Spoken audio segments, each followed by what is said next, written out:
Hello everyone, তোমরা সবাই কেমন আছো? আমি খুব ভালো আছি। আগের ভিডিওটাতে তো তোমরা দেখলেই যে আমি মানে বুঝতে পারছিলাম না আমি কি করব না করব। যার জন্য আমি সাথে সাথেই ভিডিওটা পোস্ট করেছিলাম। এখন অনেকটা ভালো আছি, কিন্তু ছেলের শরীরটা ভালো নেই। একটু মানে এই সময়টাতে শরীরটা একটু খারাপ করে। সবাই বলছে বাচ্চাদের এই সময়টাতে শরীরটা একটু খারাপ হয়। তো যাই হোক, এরকম পরিস্থিতির জন্য তোমাদেরকে তো বললাম যে আমার এক্স হাসব্যান্ড এরকম আবার বলছে যে সবকিছু ঠিক করে নিতে চাইছে বা সবকিছু আবার আগের মতো হোক সেরকম চাইছে। আমি বারবার বললাম যে, "দেখো, যে সময়টা আমার চলে গেছে, তুমি এখনো পর্যন্ত নিজের ভুল স্বীকার করতে রাজি নও। এখনো পর্যন্ত তুমি এটা মানতে রাজি নও যে তুমি যেটা করেছো সেটা তুমি ভুল করেছো। বা তোমার ফ্যামিলি আমার সাথে যেরকম ব্যবহার করেছে, কথায়, কথায় যেরকম আমাকে গালিগালাজ করা, মা-বাবা কথা তুলে মা-বাবার সবসময় মা-বাবা তুলে কথা বলা, এমনকি তুমি আমাকে শেষ পর্যন্ত গায়ে হাতও তুলেছ, তুই-তোকারি করেছ। এমনকি ছেলের গায়েও এসে আঘাত লেগেছে সেই মারের। এইসব ব্যাপারগুলো তোমার এখনো পর্যন্ত কোনো আক্ষেপ নেই যে এগুলো আমি করে ভুল করেছি। এখনো পর্যন্ত তুমি একদম পরিষ্কারভাবে বলে দিচ্ছ, "কই আমি তো এরকম কিছু করিনি।" ঠিক আছে? যদি কিছু নাই ঘটে থাকতো তাহলে আমি শুধু ছেলেকে নিয়ে বাপের বাড়িতে তো পড়ে থাকতাম না। ওইটুকু বাচ্চাকে নিয়ে। যেখানে আমি কোনো কিছু টাকা-পয়সা কোনো কিছু আমি তোমার কাছ থেকে আনিনি, কোনো কিছু আমি তোমার কাছ থেকে দাবি করিনি। তোমার কাছ থেকে প্রাণের ভয়ে, তোমার কাছ থেকে যে আমাকে খেতে পরতে দিচ্ছে না, এইটুকুর জন্য আমি এসে আবার বাপের বাড়িতে পড়ে থাকলাম। ঠিকমতো খেতে পর্যন্ত তোমরা আমাকে দিতে না। এইসব জিনিসগুলো যখন বলছি ও পুরোপুরিভাবে সেটা অস্বীকার করছে। তো যাই হোক, যে অনেক মানুষই ভুল করে। বন্ধুরা, এটা তোমরাও জানো, মানুষ মাত্রই ভুল করে। কিন্তু সেই ভুলটা তো তাকে মানতে হবে যে না, আমি ভুল করেছি বা আমি এই জিনিসটা তোমাদের সাথে করে খুব অন্যায় করেছি। ছেলেটা আজ ৬ বছরের হলো। আমি এখনো পর্যন্ত ছেলেটার সেভাবে কোনো খোঁজখবর নিইনি। বাবা হিসেবে কোনো দায়-দায়িত্ব পালন করিনি। এসব কোনো ব্যাপার সম্পর্কেই ওরও কোনো মাথা ব্যাথা নেই। কোনো কিছু মানতেই রাজি নয়। কিন্তু বন্ধুরা, সত্যি কথা বলতে জানো, একটা মা-বাবার সম্পর্ক ভেঙে গেলে সবথেকে বেশি কষ্ট কিন্তু সন্তানদেরই হয়। কারণ একটা সন্তানকে মানুষ করতে গেলে, বড় করতে গেলে তাদের কিন্তু মা-বাবা দুজনকেই প্রয়োজন হয়। মা-বাবা দুজনের সমান। যদি একজন ভালোবাসবে, একজন শাসন করবে। একজন কোনো কারণে হয়তো সেই টাইমটাতে হয়তো তাকে বকাবকি করলো, তো আরেকজন তাকে জড়িয়ে ধরলো, তাকে ভালোবাসলো, তাকে বোঝালো। এই যে ব্যালেন্সটা, এটা একজন সিঙ্গল প্যারেন্টের জন্য যে কতটা কষ্টের, এটা তো যারা সিঙ্গেল মা বা বাবা তারাই বুঝতে পারবে। যে একজন সন্তানকে দরকারে তাকেই ভালোবাসতে হচ্ছে, তাকেই শাসন করতে হচ্ছে, দুজনের দিকটা তাকে একাই ম্যানেজ করতে হচ্ছে। তো এই যে সময়টা, আজ আমার ছেলের ৬ বছর বয়স হয়ে গেল, এখনো পর্যন্ত যখন ওর বাবাকে দরকার ছিল তখন ওই মানুষটা কোথায় ছিল? আজ এতদিন পর বলছে যে ছেলের সবসময়ই বাবাকে দরকার পড়ে। হ্যাঁ, মানলাম। আমরা এতটা বড় হয়ে গেছি, তাও এখনো আজও আমাদের মা-বাবাকে দরকার পড়ছে আর সারা জীবনই পড়বে। কিন্তু আজ ৬ বছর পর তোমার এই কথাটা মনে পড়ছে যে বাবাকেও দরকার। যখন সদ্যোজাত ৬ মাসের বাচ্চাকে নিয়ে আমি বেরিয়ে এসেছিলাম তখন তুমি কোথায় ছিলে? তখন তুমি কেন সে কথাটা বুঝলে না? তখন তুমি কেন এলে না? যে ওর মা-বাবা দুজনকেই প্রয়োজন। আমি যা করেছি সেটা আমি ভুল করেছি। চলো তোমরা ফিরে চলো, তোমাদেরকে ছাড়া আমি থাকতে পারব না। তোমার কাছ থেকে তো আমি এটাই আশা করেছিলাম যে তুমি এটাই বলবে যে তোমাদেরকে ছেড়ে আমি থাকতে পারব না, তোমরা ফিরে চলো আমাদের কাছে। যা হয়েছে ভুল হয়েছে, অন্যায় হয়েছে, আর হবে না। ছেলেকে আমরা দুজন সমান আদর, ভালোবাসা দিয়ে আগলে রেখে আমরা বড় করে তুলবো। কই তখন তো তুমি বললে না। তখন তুমি বললে না। তখন তুমি বললে আমার সবাই আছে। তো আজ তারা কোথায় গেল? যারা তোমার সবাই ছিল তোমার পাশে, তারা আজকে কোথায় গেল? আজকে তোমার হয়তো মনে হচ্ছে যে কোনো কারণে যে বউ বাচ্চাকে দরকার, বা হয়তো কেউ বলছে, কোনো রিলেটিভ বলছে, বন্ধুরা বলছে, তাই আজ হয়তো তোমার মনে পড়ছে যে ছেলেটাকে দরকার। ছেলেটা আস্তে, আস্তে বড় হচ্ছে। ছোটবেলাটা যে হাতে করে যত্ন করে একটা ছোট চারাগাছ লাগালেও তো তার যত্নের প্রয়োজন হয়। আমি তাকে যত্ন করব না, আমি তাকে তার প্রয়োজনীয় সার দেব না, আমি তাকে যত্ন করব না, আমি তাকে জল দেব না, অনুকূল পরিবেশ দেব না। সে বড় হবে, তারপরে আমি গিয়ে তার উপরে অধিকার দেখাবো। একটা সন্তানকে এত ছোট থেকে বড় করা, তার প্রত্যেকটা সুবিধা-অসুবিধা, তার রোগ অসুখ, তার সাথে রাত জাগা, তার যেকোনো সুবিধা-অসুবিধায় তো বাবাকেও দরকার থাকে পাশে। তো সেই মানুষটা সেই টাইমগুলোতে কোথায় থাকে? সেই কষ্টের সময়গুলো তো আমি মা হয়ে একাই পার করি। আমার তো নিজেকেও অনেক বেশি, আমি যেহেতু একাই ওর সাথে সমস্ত ওর জন্য করে যে আমি নিজেকেও অনেক অনেক টাইম আমার নিজেকে একা মনে হয়। কিন্তু সেই টাইমে তো কখনোই ওকে পাই না। আর ছেলেটা এত বড় হলো আজকে, অনেকবারই হয়েছে ও অসুস্থ হয়েছে। অনেকবার হয়েছে আমি রাত জেগেছি, দিন-রাত এক করে সবকিছু করেছি। মা হিসেবে আমার দায়িত্ব আছে, আমার কর্তব্য আছে, আমার সন্তান। তো সেরকম তো বাবা হিসেবে তো তারও দায়িত্ব থাকে। ছেলের সুবিধা-অসুবিধা কেন? ছেলের কোনো কষ্ট, ছেলের কোনো দরকারে বাবাকে দরকার হয় না? বাবার পাশে থাকার কথা নয়? তো আজকে যখন তোমার ৬ বছরের ছেলেটা হয়ে গেছে তখন তোমার মনে পড়ছে যে বাবাকেও দরকার। তো যখন দরকার ছিল একদম ছোট বয়সে তো আরোই দরকার ছিল। ও তো চেনেই না। বাবা বলে যে কিছু হয়, বাবা বলে যে কেউ হয়, কোনো একটা মানুষ যাকে বাবা বলে, একটা সম্পর্ক, বাবা-ছেলে সম্পর্ক। ও তো জানেই না। ও তো ওর মনে তো তোমার মধ্যে তোমার জন্য অসন্তুষ্ট একটা মনোভাব তৈরি হয়েছে। ও তো ঘেন্না করে। ও তো সম্পর্কটা মানতেই চায় না। আর ওর মধ্যে নেই। যখন একটা বাচ্চা, আর এখনকার বাচ্চারা কতটা সেনসিটিভ বা কতটা বোঝে সেটা তো তোমরাও জানো। ও তো দেখে যে সব কাজটা মা একা করছে।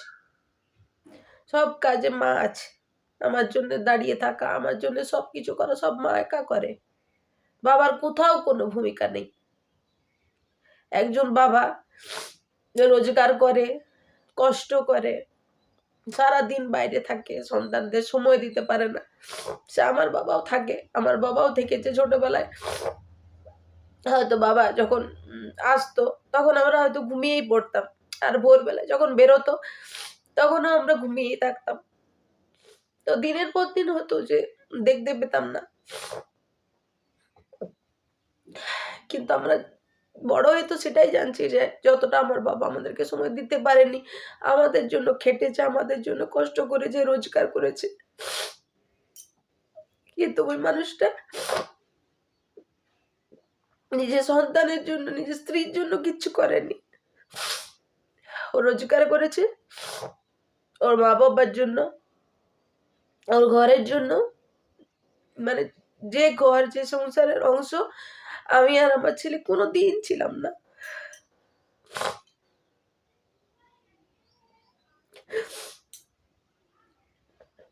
আমি তো কাজের লোক ছাড়া কিছু ছিলামই না। দু দুটি খাওয়ার জন্য যেখানে কথা শুনতে হয়,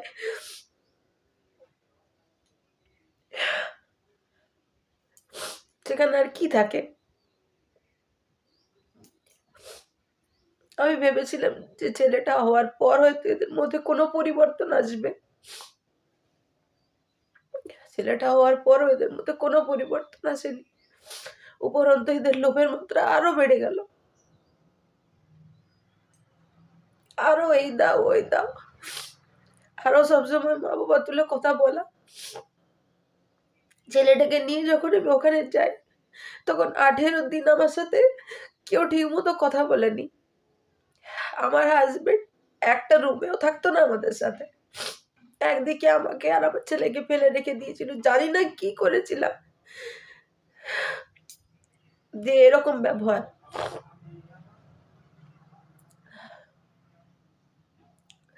আমার সারা শরীরে অ্যালার্জির মতো দানা বেরিয়ে গেছিল। মাথা ঘুরতো, শরীরটা অসুস্থ লাগতো। কিন্তু কেউ একটু চোখের দেখা দেখতো না, কেউ একটু জিজ্ঞাসাও করতো না। তখন খুব কষ্ট হতো, খুব মনে পড়তো মা বাবাকে, নিজের বাড়ির লোকজনদের, যে আমি যে এরকম ভাবে অসুস্থ হয়ে পড়ে আছি। আজ আমার মা বাবা থাকলে তো আমাকে জিজ্ঞাসা করতো, কি রে শরীরটা কেমন লাগছে, কিছু খাবি কিনা। ওদের তাতে কিছু মাথা ব্যথা নেই, আমি বাঁচি আমি মরি।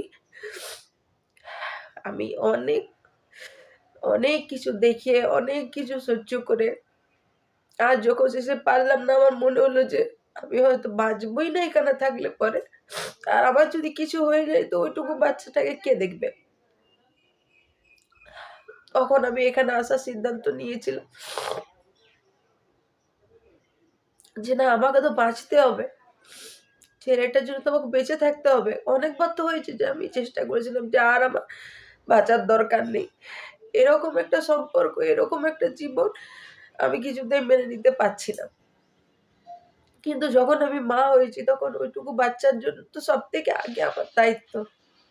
ওকে যখন আমি পৃথিবীতে নিয়ে এসেছি, ওরা নিজের দায়িত্ব অস্বীকার করতে পারে, মা হিসেবে তো আমি নিজের দায়িত্ব অস্বীকার করতে পারবো না। তাই আমি ওখান থেকে বেরিয়ে এলাম, যাতে নিজে বাঁচতে পারি, ছেলেটাকে আমার ভালো রাখতে পারি, ওকে ভালোভাবে সুস্থভাবে একটা ভালো পরিবেশে বড় করতে পারি।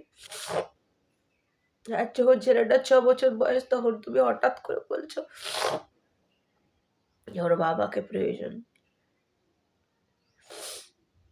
এইটুকু একটা দুধের শিশু যখন ওর 6 মাস বয়স, মুখে ভাতের সময়ের কথা বলছি বন্ধুরা,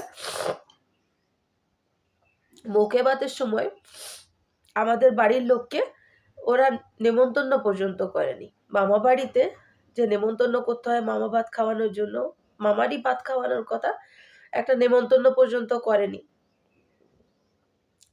উপরন্ত খোটার তো শেষ নেই। আমার মা বাবারা নাকি দেওয়ার ভয়ে ওরা যায়নি। এই দিতে হয়, ওই দিতে হয়, সোনার চেন দিতে হয়, এই থালা বাটি গ্লাস দিতে হয়, লেপ দিতে হয়, তোশক দিতে হয়, পাশ বালিশ দিতে হয়, বালিশ দিতে হয়, আরো অনেক কিছু লিস্ট। বললো এগুলো সব দিতে হয়, তো ওই জন্য তোর মা বাবা এলো না। আমার মা বাবা যেখানে আমার আর আমার সন্তানের একদম যখন থেকে আমি কনসিভ করেছি তখন থেকে হওয়ার 4-5 মাস পর্যন্ত আমার মা বাবা বাচ্চাটার জন্য করেছে, আমার জন্য করেছে। তারপরে যখন ওখানে পাঠিয়েছে, মুখে ভাতের সময় আমার মা বাবা একটা নেমন্তন্ন পর্যন্ত পায়নি।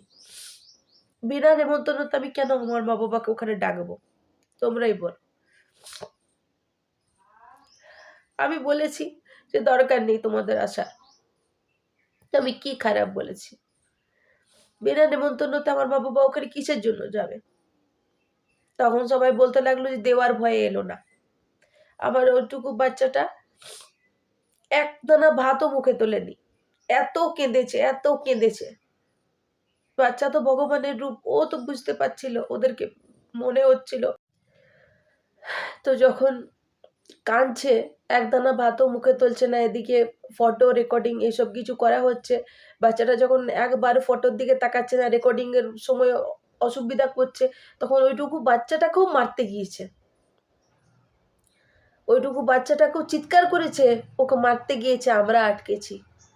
তার মানে তোমরা বুঝতেই পারছো বন্ধুরা যে বাবা হিসেবে কতটা খারাপ হলে একটা 6 মাসের দুধের শিশুর গায়ে হাত তুলতে যায়। কি না, ও ফটো তুলতে দিচ্ছে না, ও রেকর্ডিং এ ডিস্টার্ব করছে, কাঁদছে, সেই জন্য বাবা হয়ে ওকে মারতে দৌড়েছে। আমরা ওইটা আটকেছি। তো এইরকম একজন মানুষ, এইরকম একজন বদমেজাজি, এইরকম একজন মানে হিংস্র মানুষ, এইরকম মানুষের কাছে কোনো বাচ্চা কি সেফ থাকতে পারে? যে ওটুকু বাচ্চাকে ছাড়ছে না, সে আমার উপরে যদি এইরকম ব্যবহার আমার ছেলে দেখে বড় হতে হতে, তাহলে ওকেও মারবে, ধরে ধরে মারবে। একটা সন্তানকে বড় করার জন্য মা বাবা দুজনকে দরকার হয়, সেটা আমিও জানি। কিন্তু সব থেকে বড় একটা ভালো সুন্দর পরিবেশের দরকার হয় একটা বাচ্চাকে বড় করতে গেলে, সুস্থভাবে বড় করতে গেলে। মা বাবা একসাথে আছে অথচ কুকুর বিড়ালের মতন সম্পর্ক, বাবা মাকে সহ্যই করতে পারে না। বাবার মায়ের প্রতি কোনো ভালো কথাবার্তা, কোনো ভালো ব্যবহার একটা সন্তান দেখতে পাচ্ছে না। তো তার মানে মানসিক অবস্থাটা কিরকম হবে? সে কি দেখে বড় হবে? যে আমার বাবা আমার মাকে সম্মান করে না। আমার মা-বাবার সম্পর্ক এইরকম।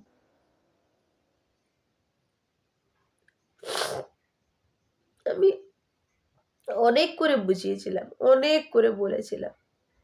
পায়ে পড়েছি, কেঁদেছি যে নিজেকে একটু পরিবর্তন করো। নিজের ছেলেটার জন্য নিজেকে একটু পরিবর্তন করো। এই ডিভোর্সটা হয়ে যাওয়ার পরেও আমি আবার যোগাযোগ করে আবার বলেছি যে, "দেখো, তুমি তো নিজের থেকে যোগাযোগ করলে না, আমি করলাম। এবার কমসে কম নিজের দিকটা ঠিক করো। এবার কমসে কম নিজের এই চন্ডাল রাগটাকে কম করো।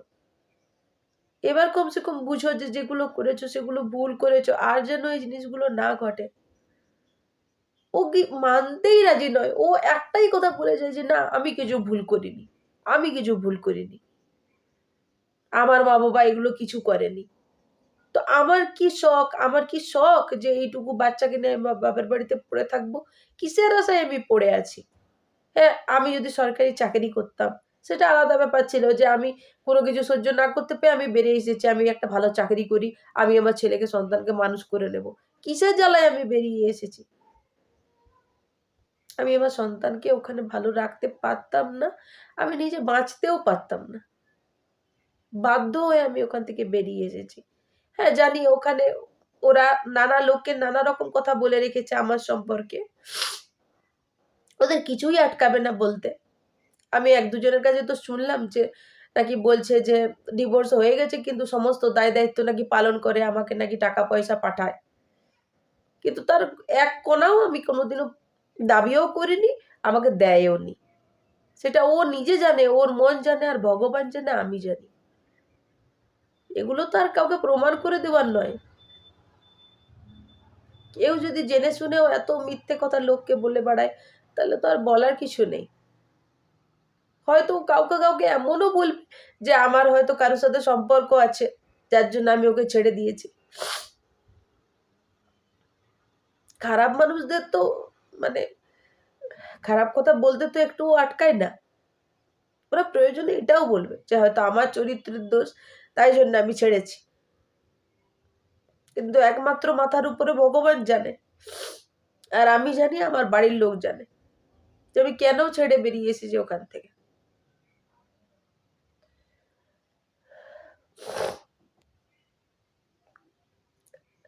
এইরকম আস্তে এবার আমার ছেলেটা বড় হচ্ছে। জানি আমার এইরকম পরিস্থিতির জন্য হ্যাঁ, ও একটা জায়গা ফাঁকা আছে। বাবার জায়গায় ও কাউকে পায় না। সবসময় ও বলেও না, বলতেও চায় না। কখনো হয়তো চুপচাপ থাকে। কখনো হয়তো খেলতে বা কোনো কিছু কাজ করতে ও চুপচাপ হয়ে যায়, অন্যমনস্ক হয়ে যায়। ওর মনের মধ্যে কি চলে সবসময় তো জিজ্ঞাসা করলেও ও বলে না। হয়তো ওর মনের মধ্যে হয় এই জিনিসগুলো। হয়তো বন্ধুদেরকে যখন দেখে, স্কুলে যখন দেখে, রাস্তায় দেখে কেউ বাবার সাথে আসছে, কেউ ঘুরছে, কেউ বাবা কাউকে কোলে নিয়ে আছে। ওর মনের মধ্যেও হয় এই জিনিসগুলো।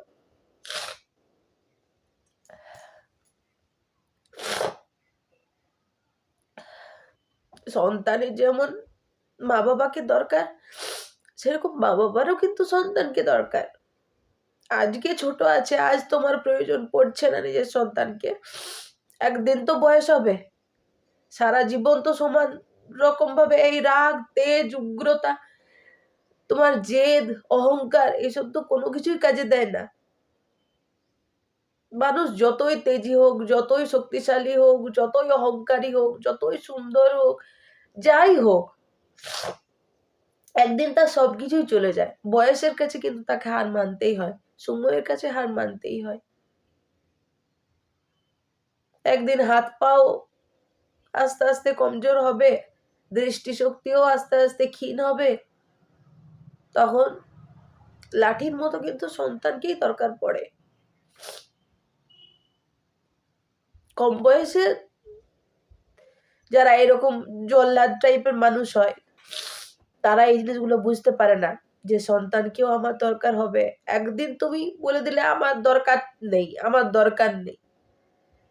যখন বয়স হবে, যখন ঠিকমতো চলতে পারবে না, ঠিকমতো দেখতে পাবে না, তখন সন্তানকেই দরকার পড়বে।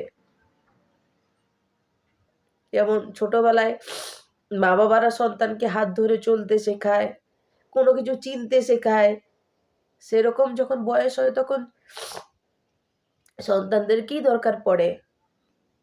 এই ঘর ও ঘর নিয়ে যাওয়ার জন্যও কিন্তু সেই সন্তানকেই মানুষ ডাকে। যখন তার হাত পায়ে অত জোর থাকে না। তো সারা জীবন একরকম সময় কারোরই থাকে না। আমি তো এটাই বলবো বন্ধুরা, যে চেষ্টা করো যে নিজেদের মধ্যে সম্পর্কটা যেন না ভাঙে। কিন্তু এরকম একটা খারাপ সম্পর্ক যেখানে হাজবেন্ড ওয়াইফের মধ্যে কোনো সম্মান নেই, ভালোবাসা নেই, বাচ্চা সেটা দেখে কি শিখবে? কোনো ভালো শিক্ষা সে পাবে না। হয়তো এমনও হতে পারে, যদি দেখে যে বাবা আমার মায়ের সাথে এরকম ব্যবহার করছে, ওর হয়তো এটাই মনের মধ্যে তৈরি হবে যে মেয়েদের সাথে হয়তো এরকমই ব্যবহার করা উচিত। সে হয়তো এটাই শিখবে। যে তাহলে হয়তো ছেলেরা মেয়েদের সাথে এরকমই ব্যবহার করে। কারণ বাচ্চারা তো দেখে দেখেই শেখে। যতটা না সে পড়ে শেখে, ততটা সে সামনে সবকিছু দেখে শেখে। সেই ব্যবহারটা কিন্তু তার উপর প্রভাব ফেলবে। তাই যদি দুজনের মধ্যে সুস্থ স্বাভাবিক সম্পর্ক আছে, খুব ভালো। ভগবানের ইচ্ছায় আমি এটাই কামনা করি প্রত্যেক হাসব্যান্ড ওয়াইফের মধ্যে, প্রত্যেক মা-বাবার মধ্যে যেমন সম্পর্ক খুব ভালো হয়। যেটা দেখে সন্তান যেমন সুস্থ সুন্দরভাবে গড়ে উঠতে পারে। কিন্তু যদি কোনো মা-বাবার মধ্যে সম্পর্ক ঠিক নেই, কোনো মা-বাবা মানে বাচ্চার জন্য হয়তো একসাথে আছে কিন্তু সম্পর্কটা একদমই ঠিক নেই। মানে ঝগড়াঝাটি, অশান্তি, ঝামেলা করেই তারা একসাথে আছে। এদিকে বলছে যে সন্তানের জন্য আমরা একসাথে আছি, বাধ্য হচ্ছি থাকতে। তো আমি বলব এরকম না থাকাই ভালো। কারণ সে তো সেই ঝগড়া অশান্তিটা দেখেই বড় হচ্ছে। তার মধ্যে তো খারাপ প্রভাবই পড়ছে। সে তো ভালো পরিবেশ পাচ্ছে না। একটা সন্তানকে ভালো পরিবেশ দেওয়া কিন্তু খুব প্রয়োজন। তার সুস্থ স্বাভাবিক মানসিক গঠন তৈরি করতে গেলে, সুস্থ স্বাভাবিক শারীরিক গঠন তৈরি করতে গেলে, ভালোভাবে সুন্দর সুষ্ঠুভাবে তাকে মানুষ করতে গেলে, মা-বাবার মধ্যে একটা সুন্দর সম্পর্ক দেখে তাকে বড় হতে হবে। যদি সে সেটা না পায়, যদি সে সেই পরিবেশটা না পায়, মা-বাবাকে সেরকম না দেখে, তাহলে কিন্তু তার মধ্যে খারাপ প্রভাব পড়বে। সে ঐরকমই ব্যবহার করতে শিখবে। তাই বন্ধুরা, আমি এতটাই বলব, যদি ভালো সম্পর্ক থাকে, ভগবানের ইচ্ছায় খুব ভালো, একজন সন্তানের প্রতি, সন্তান-সন্ততির জন্য খুবই ভালো। খুব ভাগ্যের ব্যাপার যে মা-বাবাকে যে বাচ্চারা একসাথে পায়। কিন্তু যদি এরকম খারাপ হয়ে গেছে সম্পর্ক যে আর সাথে থাকা যাচ্ছে না, সাথে একে অপরকে দেখলেই একটা বিরক্তি ভাব আসছে বা ঝগড়া ঝামেলা হচ্ছে সামনে এলেই, এরকম সম্পর্ক না রাখাই ভালো। এরকম সম্পর্ক ভেঙে দেওয়াই ভালো। সন্তানটার জন্য ভালো। কেননা এত খারাপ দুজন মানুষের মধ্যে একটা সম্পর্ক দেখে বড় হলে ও কিছুই ভালো শিখতে পারবে না। ভবিষ্যতে ওর কোনো কাজে দেবে না। ভবিষ্যৎটা ওর ওরকম ভাবেই তৈরি হবে যে হয়তো এরকমই সম্পর্ক হয় হাসব্যান্ড ওয়াইফ এর। হতে পারে ইন ফিউচার ও যাকে বিয়ে করবে তার সাথে হয়তো সেটা দেখে, দেখে ও তার সাথে সেরকমই ব্যবহার করতে শুরু করবে। কি না আমার বাবা করত।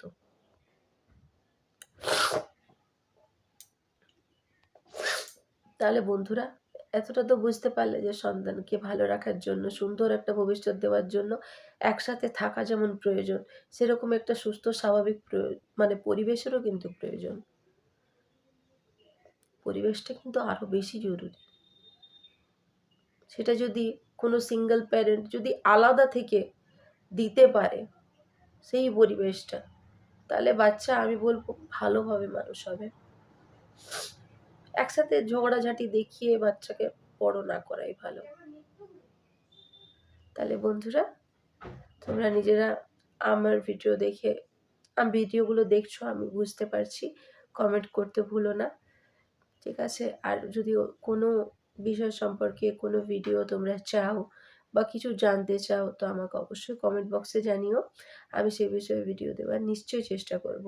আমি একা হাতে নিজের ছেলেকে বড় করছি। যদি সন্তানকে বড় করার ক্ষেত্রে কোনো কিছু, কোনো হেল্প তোমাদের মনে হয় যে এই বিষয়টা বাচ্চারা এটা করছে, ওটা করছে, আমি একা সামলাতে পারছি না, দেখতে পাচ্ছি না, বুঝতে পারছি না কিভাবে হ্যান্ডেল করব, কমেন্টে আমাকে জানিও। কোনো বিষয়ে যদি বাচ্চাদের রিলেটেড কিছু প্রশ্ন থাকে আমাকে বলো।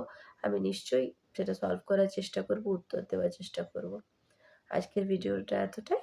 আবার পরের ভিডিওতে তোমাদের সাথে কথা হচ্ছে।